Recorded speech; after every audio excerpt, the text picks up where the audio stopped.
बिस्मिल्लाहिर्रहमानिर्रहीम। अस्सलाम वालेकुम। मैं हूं अर्शद इकबाल वानी और आप देख रहे हैं वानीपीडिया पाकिस्तान।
पोटोहार की खामोश वुसअतों में एक पहाड़ी की तन्हाई पर खड़ी है पुरस्रार, सुनसान और वीरान इमारत।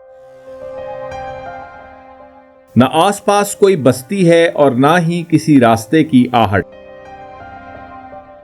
बस हवाओं की सरगोशियां और वक्त की खामोश गवाही। ये कोई आम इमारत नहीं, ये तारीख का वो राज है जो आज भी अपने अंदर सैकड़ों कहानियां दफन किए हुए है। तो चले मेरे साथ इस पुरस्रार वीरान जगह के इसरार से पर्दा उठाने।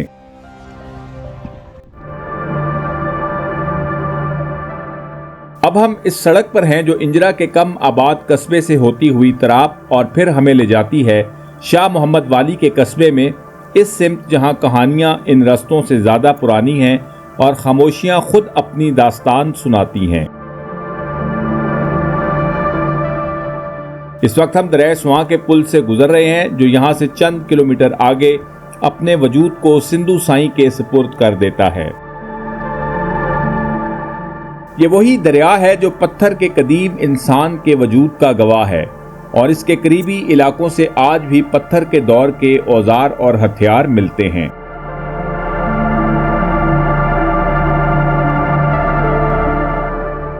अब हम शाह मोहम्मद वाली के कस्बे में दाखिल हो चुके हैं जहां चौक से अब हम दाएं जानिब कोट गल्ला की तरफ मुड़ेंगे। सीधी सड़क मुल्तान, खुर्द और तलागंग की तरफ जाती है। यहां मैंने अपने एक दोस्त को फोन कर दिया था जो हमारा इंतजार कर रहा है और हमें हमारी मंजिल तक लेकर जाएगा। सामने सफदर भाई हमसे पहले ही आगे बाइक पर हमें गाइड करते हुए रवां दवां नजर आ रहे हैं। ये सड़क सीधा आगे फिर कोट गल्ला, कन्हाट, पिचनंद, चकड़ाला और दंदा शाह बिलावल के इलाकों को आपस में मिलाती है। लेकिन हम सीधा जाने की बजाय लेटी कस के पुल को क्रॉस करने से पहले ही बाएं जानिब कच्चे रास्ते पर मुड़कर लेटी कस नाले के बाएं किनारे पर सफर करते हुए वीराने में पहुंचेंगे जहां से आगे फिर पैदल सफर का आगाज होगा। अब हमारा सफर लेटी कस के साथ साथ चल रहा है। ये कच्चा रास्ता जिस पर हम सफर कर रहे हैं, इस पर बाइक के पहियों के निशान वक्त की बेतरतीब तहरीर मालूम होते हैं। ये रास्ता हमें ऐसी जगह लेकर जा रहा है जहां इंसान कम और फितरत और तारीख ज्यादा बोलती है। यहां ना सड़कों का शोर है, ना शहरों की बेचैनी, बस लेटी कस का खामोश बहाव, सरकंडों की सरसराहट और लंबी घास से उलझती हवाएं हैं जो हमें इस सफर का हिस्सा बना रही हैं।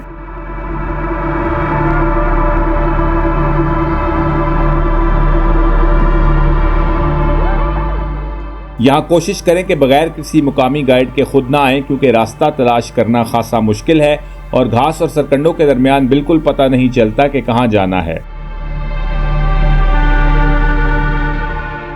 खासकर बारिश के बाद तो लेटिकस में पानी बहुत होता है और इस पूरे रास्ते पर कीचड़ होने की वजह से बाइक चलाना खासा मुश्किल हो जाता है। अगर आप गाड़ी पर आए हैं तो गाड़ी पक्की सड़क पर ही कच्चे रास्ते के आगाज पर खड़ी कर दें और पैदल ट्रैक करते हुए आएं।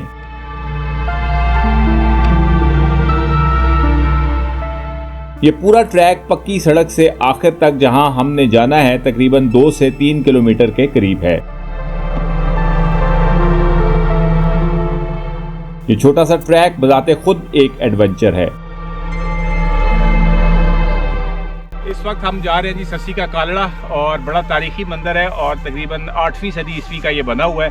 तो पहले भी मैं आया था 2 दफ़ा, लेकिन रास्ता नहीं मिल सका। तो इस दफ़ा हमारे एक दोस्त हैं, तो उन्होंने, उनके कज़न है सफदर भाई, तो ये हमारे साथ आए हैं और हमें बड़ी घुमाते फिराते लेकर आए हैं। जैसा कि आपने अभी देखा रास्ते में कि कितना जो है वो सरकंडे और घास वगैरह उगी हुई है।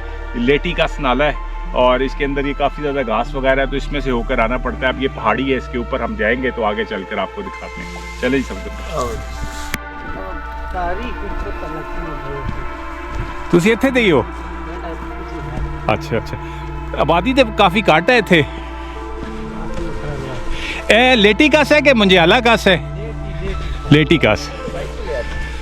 ਇੱਥੇ ਤੇ ਬਾਈਕ ਵੀ ਆ ਜਾਂਦਾ ਜੀ।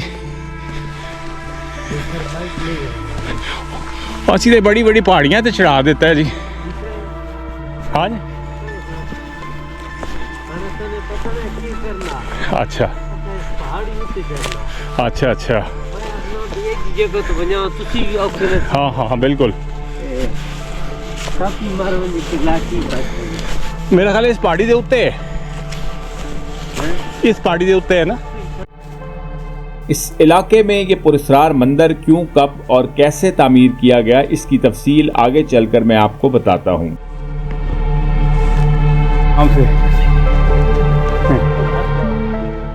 रास्ते पर छोटी बजरी पड़ी है, इसलिए पाँव जमाना खासा मुश्किल हो जाता है। चलो जी, ये रास्ता है।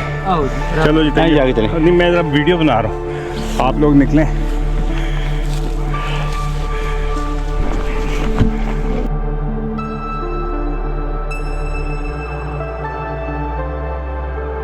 यही तो मज़े का रास्ता है जी।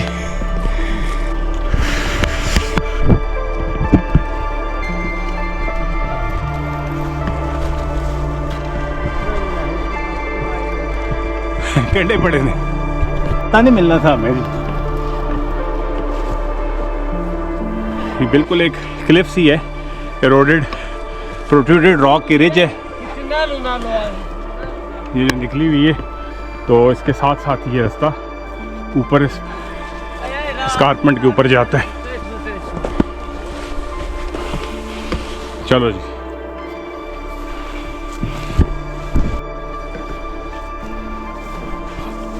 काफ़ी ज़्यादा एरोडेड रिज है, तो इस वजह से पाँव जमाना थोड़ा मुश्किल होता है।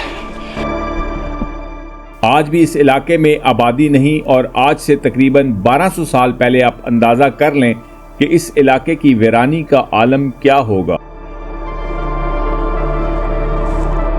पकड़ा दो, छोड़ो, आसरा दो ना बादशाह।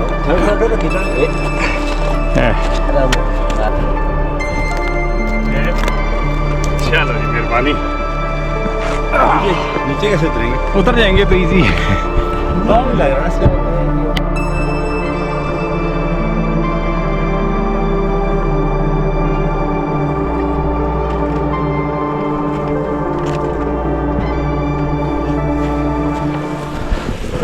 ये सामने आपको एक हर्ब दिखाई दे रही है, इसको फेगोनिया क्रेटिका कहते हैं।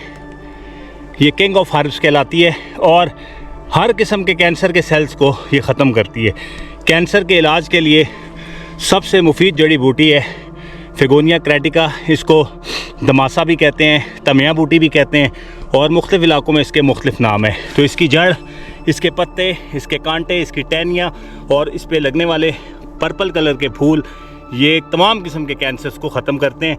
अगर इसको उबाल कर इसका पानी पिया जाए या इसका धोकर खुश करके इसका पाउडर बनाकर सुबह शाम जो है वो पानी के साथ लिया जाए। ये आपको देखें जी, गोल पत्थर नज़र आ रहे हैं इतनी हाइट के ऊपर। ये नीचे पहले आप वैली देख लें जिसमें लेटिकस नदी बह रही है, द्रैस वहाँ का माविन है, और ये सामने आपके गोल पत्थर इतनी बुलंदी पे। तो ये प्लेस्टोसीन दौर की यादगार है, यानी कि आज से 11,700 साल पहले जब ये पोटोहार के इर्द गिर्द के इलाके ग्लेशियर से ढके हुए थे, तो इन ग्लेशियर्स के पिघलने से दरियाओं नदी नालों में पानी की मिकदार बहुत ज़्यादा बढ़ी, जिससे उनकी इरोसिव पावर बढ़ गई और उन्होंने इस बुलंदी के ऊपर इन गोल पत्थरों को डिपॉजिट किया। तो आज अगर आप देखें तो ये आपको जो सामने डीप गॉर्जेस और रेविन्स बनी नज़र आ रही हैं, ये सारी की सारी उसी दौर की यादगार हैं, जहां आज तो ये छोटा सा नाला मुंजालाकस और लेटिकस बहते हैं, लेकिन माजी में ये बड़े दरिया थे जिनका पानी जो है बराह रास्त ग्लेशियर से पिघल कर आता था, और यहाँ पर इन्होंने बड़े बड़े बोल्डर्स, जिसको आप बोल्डर कॉन्ग्लोमेरेट कहते हैं इस चट्टान को, वो यहाँ पर जो है वो बनाई। ये आप देखें जी, ग्रेनाइट का पत्थर गोल जो है राउंड पेबल, आप कोबल देख लें उसका ग्रेनाइट का।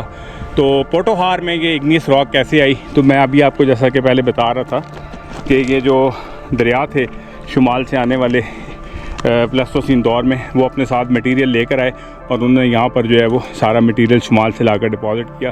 तो आज ये आपको बोल्डर कॉन्ग्लोमेरेट की शक्ल में नज़र आ रहा है। तो ये ग्रेनाइट का बोल्डर यहाँ पर उस दौर का है। मेरा ख़्याल है कि अब हम टॉप पर पहुँच चुके हैं। काफ़ी ज़्यादा स्टीप चढ़ाई थी एकदम, अल्हम्दुलिल्लाह कर ली। असल में पाँव में दर्द की वजह से थोड़ा सा मसला था, वरना तो अल्हम्दुलिल्लाह ये कोई ऐसी ख़ास चढ़ाई नहीं थी। तो घास आपको नज़र आ रही है, और वो सामने देखें दूर से सस्सी का कालड़ा या कालर टेम्पल हमें दिखाई देना शुरू हो गया है। इस वीराने में ये टेम्पल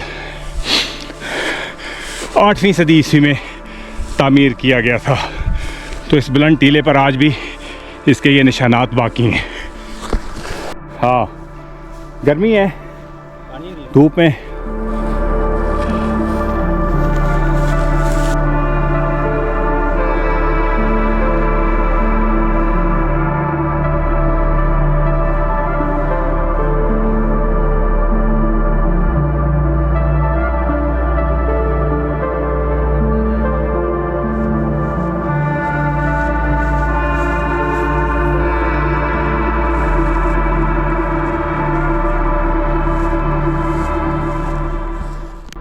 ये सामने आप देख सकते हैं जो आपको रिज नज़र आ रही है, इसका किनारा, तो इसमें आपको कॉन्ग्लोमेरेट, बोल्डर कॉन्ग्लोमेरेट रॉक वाज़े तौर पर दिखाई दे रही है। तो ये बोल्डर कॉन्ग्लोमेरेट इतनी हाइट पर इसका मिलना अचंभे की बात है, यानी कि ये शो कर रहा है कि कभी ये नदी जो है वो इस हाइट के ऊपर बहती थी, लेटिकस, और इसकी इतनी ज़्यादा पावर थी, इतना पानी था इसमें कि इसने इन पत्थरों को ना सिर्फ जो है वो गोल शक्ल में इरोड किया, बल्कि इनको यहाँ पर डिपॉजिट भी किया। तो ये आज से तकरीबन 11,700 साल पहले की यादगार हैं ये चट्टानें। और ये आप देखें इस रास्ते के ऊपर आपको जा बजा ये टेराकोटा पॉटरी के शार्ड्स नज़र आ रहे हैं, टूटे हुए जो चिकनी मिट्टी के बर्तन होते हैं, और ये इस बात की निशानदेही कर रहे हैं कि यहाँ पर माजी में कोई बहुत बड़ी जो है वो आबादी थी, कोई जो है तहज़ीब के आसार थे यहाँ पर। तो जगह जगह ये टूटी हुई चिकनी मिट्टी के बर्तन इस चीज़ को शो कर रहे हैं। और ये आप सामने देखें सस्सी का कालड़ा अब वाज़े होना शुरू हो गया। तो ये एक रिज के ऊपर है, एस्कारपमेंट के ऊपर है, और ये रिज जो है चूँकि बोल्डर कॉन्ग्लोमेरेट पर मुश्तमिल है, तो ये रॉक इतनी स्टेबल नहीं होती, तेज़ी के साथ इसमें इरोजन होती रहती है। जो बारिशें और बारिशी पानी जो है मॉनसून में यहाँ पर आता है, तो इसके किनारों को जो है वो कटाव का शिकार करता चला जाता है। तो ये तारीख़ी विरसा जो है वो गिर सकता है मुस्तकबिल में। तो ये इसको बचाने की ज़रूरत है, ताकि ये एक बहुत ही आप देखें यूनिक चीज़ है। 8वीं सदी ईस्वी में लोग यहाँ पर आबाद थे, तो उन्होंने अपने मज़हब की रसूमात की अदायगी के लिए यहाँ पर ये मंदिर तामीर किया। तो ये मंदिर जो है एक ख़ास अहमियत रखता है, और इसके बारे में मैं आपको फिर डिटेल से आगे जो है वो बताता हूँ। सामने दिखाई देने वाली इमारत के बारे में कयास है कि इसकी तामीर हिंदू शाही दौर में 850 ईस्वी के दौरान की गई।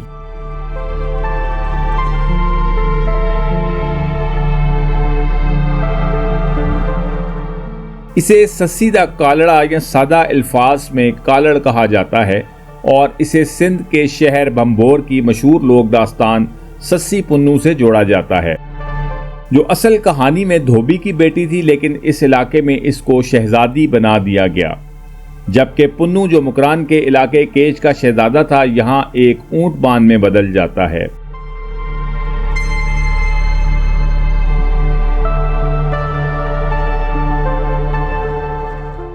सफदर साहब देखो जी उत्ते चढ़ गए ने बिल्कुल मंदिर दे। अगर आप भी आए तो ऊपर जा सकते हैं, लेकिन थोड़ा सा खतरनाक है, इसलिए ऊपर जाते हुए एहतियात से काम लें।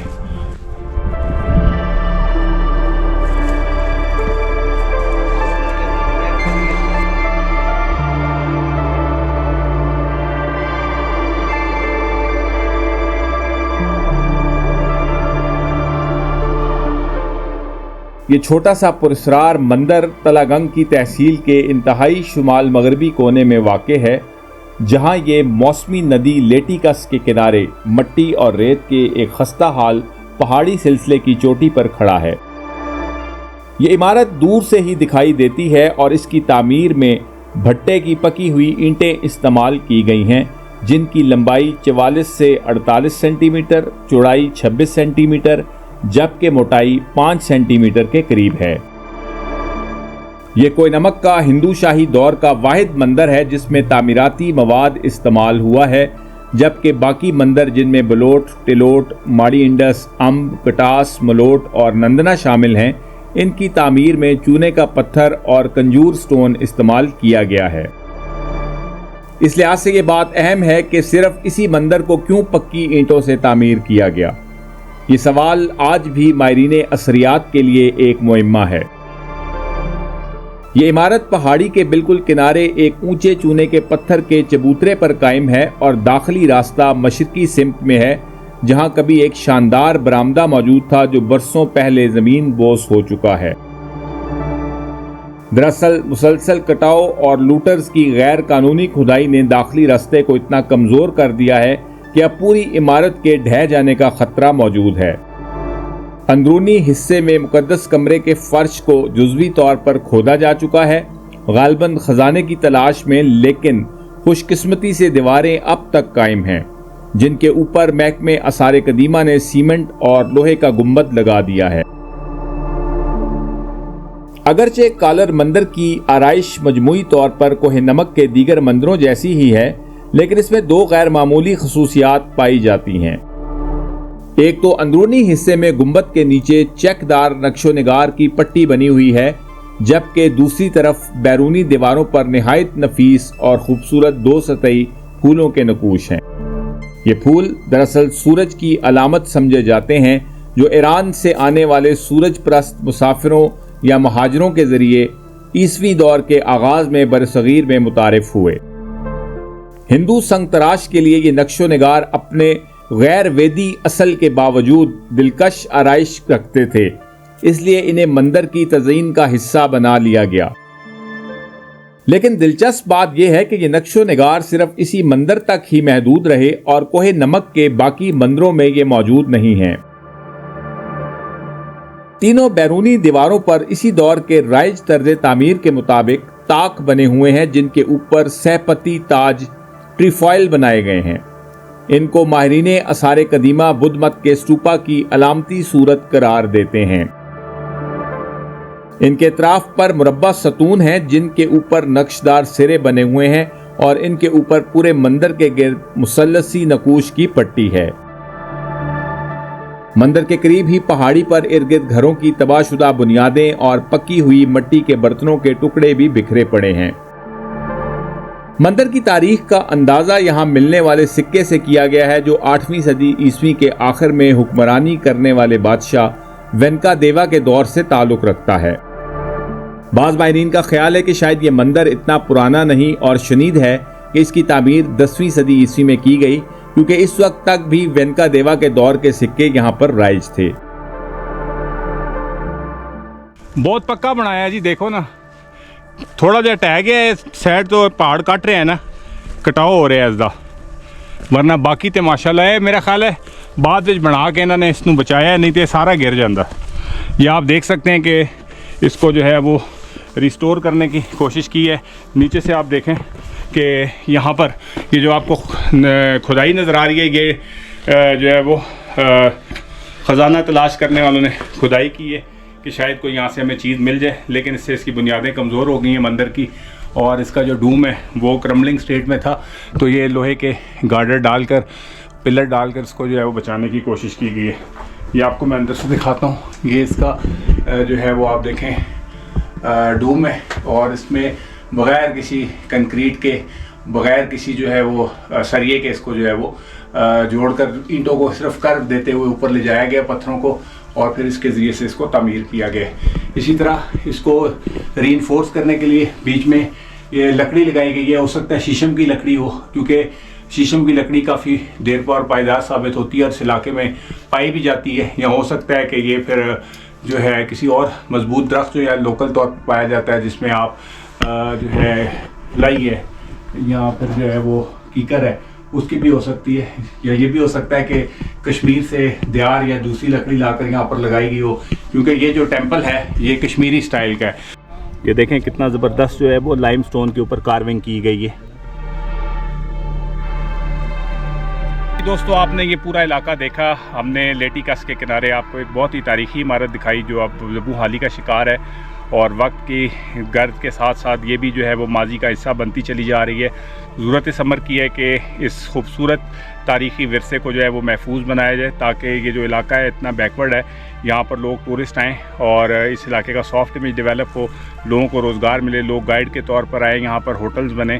तो इस किस्म के जो हेरिटेज टूरिज़म है या रिलीजियस टूरिज़म है, पूरी दुनिया में इससे लोग जो है या मुल्क जो है वो बेशुमार पैसा कमा रहे हैं। तो हमारे मुल्क में बदकिस्मती से पैलियोलिथिक दौर से लेकर पाकिस्तान बनने तक हर किस्म की हिस्टोरिकल और आर्कियोलॉजिकल साइट मौजूद है, लेकिन कंजर्वेशन नहीं है, प्रिजर्वेशन नहीं है, लोगों में अवेयरनेस नहीं है। तो इस किस्म का तारीख़ी विरसा जो है वो तेज़ी के साथ ख़त्म होता चला जा रहा है। तो इसके साथ ही आपका होस्ट अरशद इकबाल वानी आपसे ससी के कालड़े से इजाज़त चाहता है। इंशाल्लाह फिर किसी और अनएक्सप्लोर्ड जगह पर आपसे मुलाकात होगी। तब तक के लिए अपना ख्याल रखेगा। फ़ी अमान अल्लाह। अस्सलाम वालेकुम।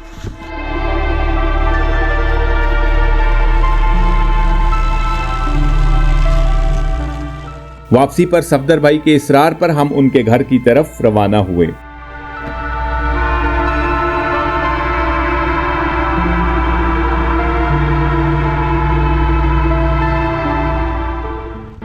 ये देखें जी, सफदर भाई के वालिद साहब, उन्होंने हमें रोक लिया है और शहद का शरबत बना रहे हैं हमारे लिए जी। ये यहाँ से बेरी का शहद खुद उतारते हैं। बेरी और कीकर और फुलाई यहाँ पर लगी हुई है, तो छोटी मक्खी का शहद होता है यहाँ पर खालिस, तो उसका उन्होंने ज़बरदस्त सा शरबत तैयार किया है। ये देखें जी, और ऐसी चीज़ें शहर में कहाँ पे मिलती हैं जी।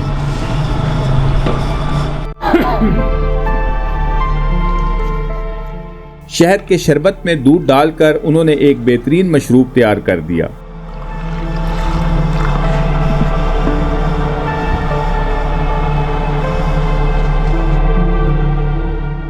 अब वक्त हो चुका है वापसी का। ये जगह अपने दफन राजों के साथ वहीं रह गई है और हम वापस जा रहे हैं किसी नई मंजिल की तलाश में।